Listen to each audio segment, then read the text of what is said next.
Wahine are well defined in Māori culture. It's always the woman's cry that's heard first. Karanga, a sacred practice that joins the spiritual world with the living, a practice Pita Tamiana believes he was born to do.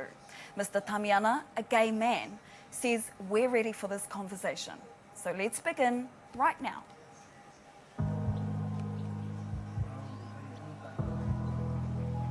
Tēnei au, te hōkai nei te kutapua.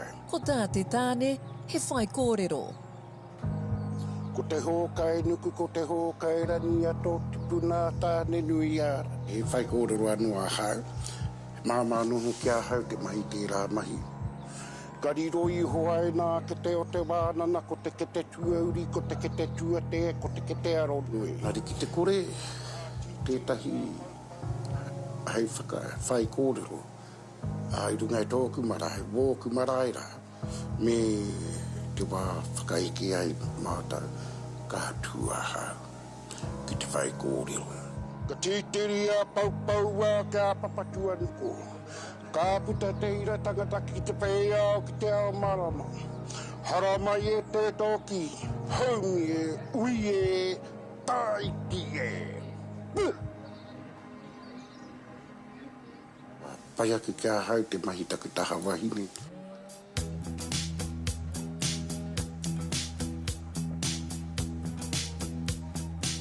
I tu atu i te whai kōrero, ko tā tēnei tāne, he karanga.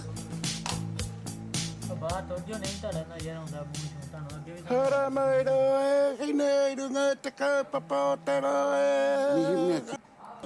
Hei pōhiri runga te marae. Ana, me nā kohinerākau kai reira. Karanga mai rā, e hideki a kohinerākau e. Karanga mai rā, karanga. Ka whakai, nā whāna, me whakai ka atika. Kia whai reo hoki te marae. Ai, hare mai rā.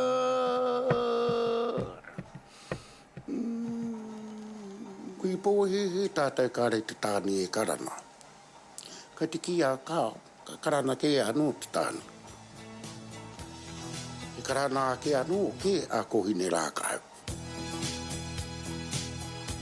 E mārama pai ana pita ka tū ngā pihi o ētahi. I whakai mai ia ki te whakapua ki whakaaro, hei oranga mō kohinerākau. Ko te kohinerākau nei, e kōrero nei a hau. Ka te mautonu ki te tāne i tōna rākau, tōna ure rāne. Ko te kōhine kai te tohu atu tēnā kupu, ki te hinenaro a te tāne, ka tāia e ia ki te whakawhiti mai tana taha tāne, ki te taha wahine. Ko te ingo te tokatoko, ko te aitu o te rangi. I pake ke mai a pita i te hōhonutanga o te reo me ngā tikanga o ngai te riu ki rua tāhuna, i te rohe o ngai tūhoe. He mātanga rangahau e whai ana i tana tohu kairangi o te whakapapa o tōna hapū. Ia hua karanga nei ke au pēnei te wahine iau e tamariki ana. Ki nā ke o ki rātau, kua tāi mai wā tātou kai. Kai te karanga hia tātou e pita.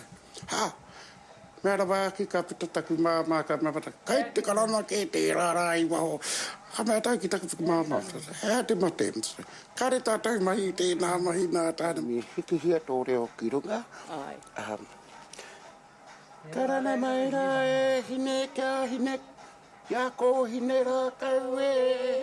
Nā pita tana wahine mārena tuatahi a Kamiria, i ako kia tū hei kaikaranga mō na marae. The more you practice, the more you become natural. So it doesn't sound like te whati tō karanga. Karanga mai rā, e hine ki a kohinerākau e. Ai rānei he wā tōna ka tū a pita ki runga i ona ake. Ka pai. See? Well done. Ka reo e tino ka ki te whakautu i tērā mea hoki. Kai runga te ahu o te tangata me tōna hinenaro. Kai runga te ahu o te tangata me tōna mātaurana tōna haa.